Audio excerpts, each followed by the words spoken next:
Mission update, the Hak family missionaries to Thailand. Their pastor and church, greetings in the name of our Lord Jesus Christ, our Savior and God. 2 Timothy chapter 4 verse 2, preach the word, being stand in season, out of season, reprove, rebuke, exhort with all long suffering and doctrine. We give all praise and thanks to God for His mighty work in our ministry here in Thailand. It has been a fruitful quarter filled with the opportunities to share the gospel and witness lives transformed by His saving grace. One of the highest of this quarter was our soul winning program in Bangkok, conducted in partnership with missionary Malibon. This outreach focused in reaching Cambodia, Myanmar, and Thai workers with the message of the gift of God. By God's grace, more than 100 soul professed salvation in Christ Jesus.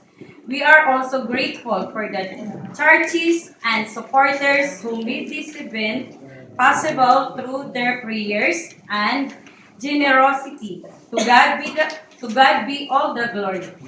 Another successful soul winning program took place with Cambodia workers at Lat Krabang Church. We rejoice as 60 souls made professions of faith, accepting the Lord Jesus Christ as their Lord and Savior. As the year came to an end, we had the privilege of celebrating a year-end party at Sorin Baptist Church, where we gather for fellowship, thanksgiving, and Christmas carol event to spread the joy of Christ throughout the town.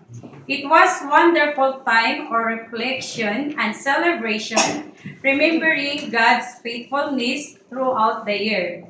However, amid our victories in soul winning and ministry, we also mourn the earthly loss of Sister Nang Chu Biwan, a beloved member of Sorin Baptist Church who was promoted to be with the Lord. We take comfort in knowing that she is now in the presence of our Savior, rejoicing in eternal glory.